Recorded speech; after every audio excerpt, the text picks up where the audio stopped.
November 15 Karthika పౌర్ణమి రోజు చేసే పూజలు ఎలా చేయాలి? శివుని అనుగ్రహం పొందాలంటే ఎలాంటి పూజలు చేయాలి? ఎలాంటి నియమాలు పాటించాలి? ఇప్పుడు చూద్దాం. వీడియో చూసే ముందు వీడియోకి లైక్ కొట్టి మా ఛానల్ని సబ్స్క్రైబ్ చేసుకోండి. కార్తీక పౌర్ణమి చాలా పవిత్రమైనదిగా భావిస్తారు. కార్తీక పౌర్ణమి అంటేనే మహాశివరాత్రిలో సమానమైన పర్వదినం. ఈ సంవత్సరం నవంబర్ 15వ తేదీన శుక్రవారం నాడు కార్తీక పౌర్ణమి వచ్చింది. కార్తీక పౌర్ణమి శుభముహూర్తం ఎప్పుడు వచ్చిందంటే 365 వత్తులు ఏ సమయంలో వెలిగించాలంటే అలాగే కార్తీక పౌర్ణమి పూజా విధివిధానాలు ఎలా పాటించాలి ఇప్పుడు చూద్దాం. కార్తీక పౌర్ణమి రోజున ఉదయం 5 గంటల నుంచి ఉదయం 10:11 వరకు ఎన్నో అమృత ఘడియలు ఏర్పడ్డాయి. ఈ కార్తీక పౌర్ణమి రోజున ఈ సమయంలో ఇంట్లో పూజ చేసుకుంటే మీ ఇంటికి అక్కడ రాజీవం కలుగుతుంది. పౌర్ణమి రోజున దీపం వెలిగిస్తే తెలిసి తెలియక పాపాలు హరించిపోతాయి. ఈ కార్తీక పౌర్ణమి రోజున సుమారు 30 ఏళ్ల తర్వాత సస్య రాజయోగం ఏర్పడనుంది. ముఖ్యంగా ఈ కార్తీక పౌర్ణమి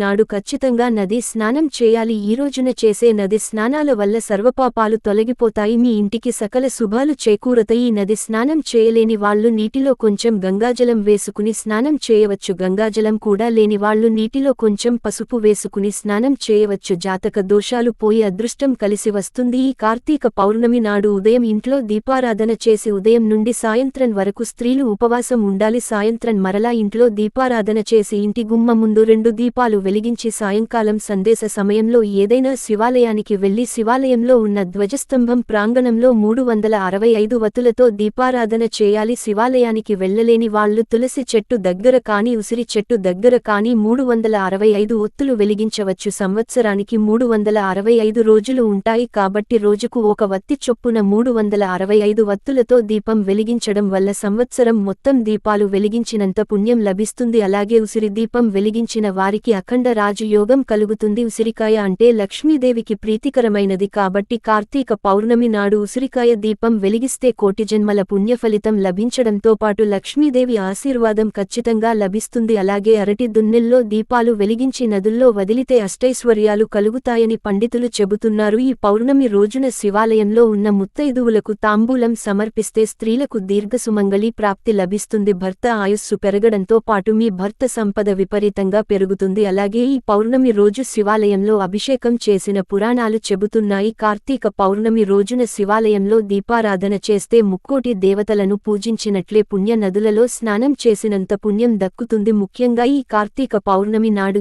ఏదైనా శివాలయానికి వెళ్లి శివుడిని దర్శించుకుంటే గొప్ప పుణ్యఫలితం లభిస్తుందని పండితులు చెబుతున్నారు. అలాగే ప్రతి కార్తీక పౌర్ణమి నాడు శివాలయంలో తప్పనిసరిగా జ్వాలాతోరణం ఉత్సవం నిర్వహిస్తారు. జ్వాలాతోరణం దర్శించుకునే భాగ్యం కోసం ప్రతి ఒక్కరూ ఎదురు చూస్తారు. ఈ జ్వాలాతోరణం దాటడం వల్ల సకల పాపాలు తొలగిపోతాయి. కార్తీక పౌర్ణమి రోజు ఎవరైతే జ్వాలాతోరణం 3 సార్లు దాటుతారు వారికి శివయ్య అనుగ్రహం తప్పకుండా లభిస్తుంది. అలాగే ఈ గడ్డిని ఇంటికి తెచ్చుకుని ఏంటి గుమ్మానికి కట్టుకుంటే భూతప్రేత పిశాచాల నుంచి విముక్తి లభిస్తుంది. ఈ కార్తీక పౌర్ణమి రోజున శివాలయంలో రుద్రాభిషేకం చేయించిన వారికి కోరిన కోరికలు నెరవేరడంతో పాటు కోటి జన్మల పుణ్య ఫలితం లభిస్తుందని పురాణాలు చెబుతున్నాయి. ఈ పవిత్రమైన రోజున శివయ్యకు ప్రత్యేక పూజలు చేయాలి. కార్తీక పౌర్ణమి రోజున ప్రతి ఒక్కరూ శివాలయంలో దీపాలను వెలిగిస్తారు. అయితే శివాలయంలో కొండెక్కిన దీపాలను వెలిగిస్తే అనంత కోటి పుణ్య ఫలితం లభిస్తుంది. పవిత్రమైన కార్తీక పౌర్ణమి నాడు ఆంజనేయ స్వామి లంక దహనాన్ని చేశాడు కాబట్టి ఈ పౌర్ణమి రోజున ఆంజనేయ స్వామి పటం ముందు కాని ఆంజనేయ స్వామి ఆలయంలో కాని దీపం వెలిగిస్తే విపరీతమైన ధనలాభం కలగడంతో పాటు ఆంజనేయ స్వామి అనుగ్రహం తప్పకుండా లభిస్తుంది. ముఖ్యంగా ఈ పౌర్ణమి నాడు దక్షిణ తాంబూలంతో పాటు కొబ్బరికాయను బ్రాహ్మణులకు దానం చేస్తే సమస్త సంపదలు చేకూరతాయి. డబ్బు సమస్యలతో బాధపడేవారు పౌర్ణమి రోజున ఈ ఒక్క పరిహారం చేస్తే డబ్బు సమస్యలన్నీ తొలగిపోతాయి. అలాగే ఈ పౌర్ణమి రోజున ఉసిరికాయను దానం చేస్తే జాతకంలో ఉన్న అష్టదరిద్రాలు తొలగిపోయి డబ్బు పరంగా మీ ఇంటికి బాగా కలిసి వస్తుంది. కార్తీక పౌర్ణమి రోజున తులసి మాత భూమిపైకి వస్తుంది కాబట్టి పౌర్ణమి నాడు విష్ణుమూర్తికి తులసిని సమర్పించడం వల్ల మిగతా రోజులు కంటే ఎక్కువ కొన్ని ఫలితం లభిస్తుంది.